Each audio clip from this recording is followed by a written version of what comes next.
বিৰতিৰ পাছত স্বাগতম জনাইছোঁ আছাম টক্সৰ বিশেষ অনুষ্ঠান এক্সকিউজ মি লৈ আৰু ফেঞ্চি বজাৰত আজি ঘূৰি আছোঁ। সন্ধিয়া আহিছে নামি সময় কানিমুনি আৰু এই কানিমুনি সময়ত মানুহৰ ভিৰ হয়, বাঢ়ি আহে ভিৰবোৰ, কিয়নো ফেঞ্চি বজাৰত এইকণ সময়ত বহুত মানুহৰ ভিৰ দেখা পোৱা যায়। এইখিনি দুগৰাকীক পাইছোঁ। এক্সকিউজ মি, দুয়োকে মাতিছোঁ। নমস্কাৰ, এক্সকিউজ মি, বজাৰ কৰিলে নেকি? নাই এনে ওলাই আহিলে? আচ্ছা, বজাৰ কৰি কেনেকুৱা লাগে ফেঞ্চি বজাৰত? একদম ভাল লাগে। আৰু ময়ো এনেদৰে ওলাই আহিলোঁ ফেঞ্চি বজাৰত বজাৰ কৰা মানুহক লগ কৰিবলৈ। আজি কি বজাৰ হ'ল বাৰু? নাই এনেই অকণমান বজাৰ কৰিবলৈ অহা নাই। বজাৰ বুলি নহয় আৰু এনেই ওলাই অহা হয় ন? ওলাই অহা। আচ্ছা, মই এটা সহজ প্ৰশ্ন আৰু শুদ্ধ উত্তৰ পালে দি দিওঁ উপহাৰ। এতিয়া যদি আপোনালোকৰ পৰিচয়টো জানি ল'ম, প্ৰথম নামটো কি? দীপা দীপা। আপোনাৰ? জয়ন্ত। জয়ন্ত আৰু দীপা দুয়োকে মই সুধি দিম এটা প্ৰশ্ন, যদি শুদ্ধ উত্তৰ পাওঁ দিম মই উপহাৰ। আৰু কোনে পায় মোৰ পৰা ফেঞ্চি বজাৰত আজি উপহাৰ, তাকে বুজ ল'বলৈ আহিলোঁ মই ভিডিঅ' জাৰ্নেলিষ্ট জ্যোতি শইকীয়াৰ সৈতে। গতিকে মোৰ শেষ প্ৰশ্ন আৰু শেষ উপহাৰ কোনে পাব পাৰে দেই? মই সকলোৱে ভাত খায় ন? সকলোৱে সন্ধিয়া ভাত খায়? সকলোৱে ভাত খায় ন? এতিয়া মই সুধিছোঁ যে ভাতৰ ধান ক'ত থয়? ভাতৰ ধান ক'ত থয়? ভাত ক'ৰ পৰা হয় সকলোৱে জানে? ভাত ক'ৰ পৰা হয়? ধানৰ পৰা চাউল হয়, চাউলৰ পৰা আমি ভাত বনাই খাওঁ। এতিয়া মোক ক'ব লাগে ভাতৰ ধান ক'ত থয়? যোনে পাৰে দিম উপহাৰ। ভঁৰাল ভঁৰাল কৈছে, কিন্তু ভঁৰাল হয় নে নহয় আমি আৰু কোনোবাই ক'ব নেকি? কাঁহীৰ দাঁতিত থওঁ। কাঁহীৰ একেবাৰে কাঁহীৰ দাঁতি যে আছে, কাঁহীৰ দাঁতিত থওঁ। দাদাৰ নামটো কি? হাবিবুৰ ৰহমান। হাবিবুৰ দা ওচৰলৈ আহিব। হাবিবুৰ দাক মই ঘপককৈ ফেঞ্চি বজাৰত দি দিলোঁ একাহী ভাত, আৰু হাবিবুৰ দাই খাই পালে এটা তাত ধান। কেনেকৈ থ'ব এতিয়া দেখুৱাই দিব হাবিবুৰ দাই। ভাত খাই আছে, কাঁহীখন আছে, ভাত খাই আছো। মই এটা ধান পালোঁ ভাতত। ধান পালে? ধানটো বঢ়িয়া কৰিলে কাঁহীৰ দাঁতিত এনেকৈ ভাত আপুনি খুৱাই নাই, কেনেকৈ ধান পালে? খালেহে ধান পাব, খাব লাগিব। খাই থকা অৱস্থাতে খাই দেখুৱাব লাগিব। মই খাই আছো, খাই থাকোঁতে এটা ধান পালোঁ মই। এটা ধান পাই গ'ল। ধানটো মই লাহেকৈ লৈ কাঁহীৰ দাঁতিত এনেকৈ থৈ দি আকৌ মই ভাত খাই আছো। গতিকে ভাতৰ ধান ক'ত থয় আমি? কাঁহীৰ দাঁতিত থওঁ। কাঁহীৰ কাণত, কাঁহীৰ দাঁতিত। একদম সম্পূৰ্ণ শুদ্ধ উত্তৰ দিছে। এটা হাত চাপৰি, সম্পূৰ্ণ শুদ্ধ হৈছে। আৰু আপুনি যে এতিয়া উপহাৰ পাব জানে নে নাজানে? নাজানো। আপুনি উপহাৰ পাব এতিয়া, কাৰণ এইটো হৈছে শুদ্ধ উত্তৰ। ভাতৰ ধান কাঁহীৰ কাণত থয়, আৰু সেইটো কাৰণে দি দিব লাগিব উপহাৰ। এই উপহাৰটো পাব আহমেদ হাবিবুৰ ৰহমান। এই ৰহমান ডাঙৰীয়াক উপহাৰ দিম, কিন্তু ৰহমান ডাঙৰীয়াই উপহাৰ কেনেকৈ ল'ব? আজি ৰহমান ডাঙৰীয়াই ফেঞ্চি বজাৰত উপহাৰ ল'ব।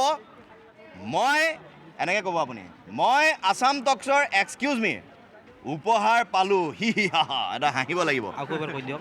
এইটো মই উপহাৰ দিছোঁ, এটা হাত চাপৰি বজাই দিয়ক সকলোৱে। আৰু ৰহমান ডাঙৰীয়াই ক'ব আছাম টক্সৰ এক্সকিউজ মিৰ উপহাৰ পালোঁ, হি হি হা হা।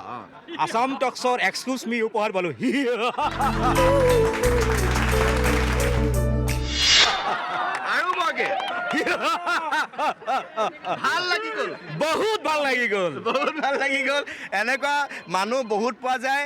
এইসকল মানুহৰ মনত আনন্দ থাকে। এইসকল মানুহৰ ভিতৰত এটা ফূৰ্তিৰ মন লুকাই থাকে। ফূৰ্তিৰ মন সকলোৰে হয়নে? আছে নাই ফূৰ্তিৰ মন তোমালোকৰ মনত? আছে নাই?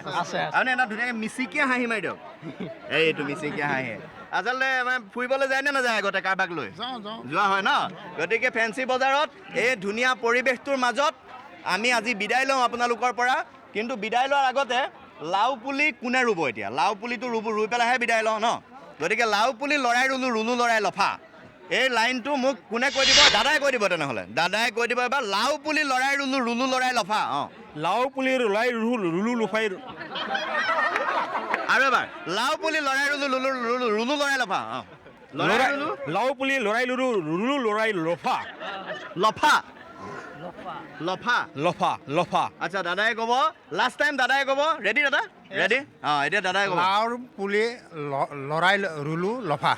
লাও পুলি লৰাই ৰুলোঁ, ৰুলোঁ লৰাই লফা। লাও পুলি লৰাই ৰুলোঁ লৰাই লফা। এয়া হৈছে ফূৰ্তি। দাদাই চাই আছে, দাদাই এবাৰ লাষ্ট কৈ দিব। দাদা ৰেডি? এবাৰ যত্ন পাৰিব। লাও পুলি পাৰিব ৰুলি ল'বৰ আশা। লাও পুলি লৰাই ৰুলোঁ, ৰুলোঁ লৰাই লফা। লাও পুলি ৰুলি লফা। চব লুলু হৈ গ'লগে। গতিকে খুব ধুনীয়া পৰিৱেশৰ মাজৰ পৰা আমি আজি এনেকুৱা সময় কটালোঁ আজি ফেঞ্চি বজাৰ। আৰু বিদায় লওঁ, এটা হাত চাপৰি সকলোৱে বজাই দিলে ভাল লাগিব। আৰু বিদায় লওঁ আমি এই পৰিৱেশটোৰ পৰা কিন্তু বিদায় লোৱাৰ আগতে দেখুৱাম ফেঞ্চি বজাৰৰ সঞ্জয় দত্ত আহক অকণ ওচৰলৈ ফেঞ্চি বজাৰৰ সঞ্জয় দত্ত এয়া কিয় চুলিটো আপুনি সঞ্জয় দত্তৰ এইটো মই আগৰ পৰা ষ্টাইল আৰু এইটো আগৰ পৰা ষ্টাইল আগৰ পৰা ষ্টাইল 85ৰ পৰা সঞ্জয় দত্তক ভাল পায় নেকি আপুনি ভাল পাওঁ মই, ভাল পাইছিল ন দাদা হাঁহি দিব হি হি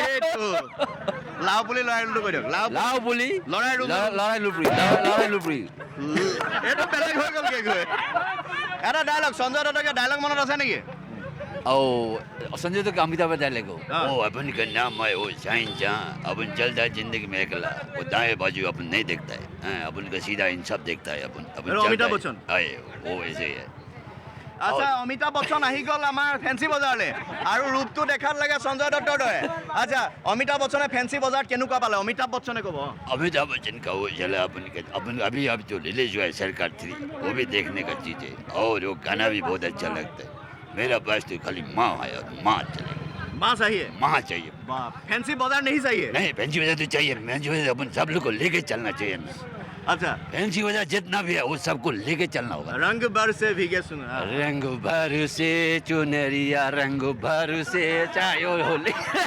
ধুনীয়া ফূৰ্তি লাগিল আৰু ভাল লাগিছে নাই ভাল লাগিছে ভাল লাগিছে ভাল লাগিছে আৰু সময়ো শেষ হৈ আহিছে এক্সকিউজ মিৰ পৰা বিদায় লোৱাৰ সময় আৰু এই সময়তে আপোনালোক সকলোকে মই ধন্যবাদ জনাইছোঁ সকলো অসমবাসী ৰাইজক মই লগ কৰিবলৈ গৈ থাকিম এক্সকিউজ মিৰ জৰিয়তে আৰু মাত্ৰ আজিলৈহে বিদায় লৈছোঁ আকৌ আহিম প্ৰত্যেক দেওবাৰে 8 বজাৰ পৰা আপোনালোকৰ সন্মুখত আপোনালোকক এক্সকিউজ মি বুলি মাতিম আৰু শুদ্ধ উত্তৰৰ বিনিময়ত দিম উপহাৰ তাৰ বাবে চাই থাকিব আসাম টক্স চাই থাকিব এক্সকিউজ মি লৈছোঁ বিদায় ভিডিঅ' জাৰ্নেলিষ্ট জ্যোতিষ শইকীয়াতে মই পাপোৱে ধন্যবাদ শুভৰাত্ৰি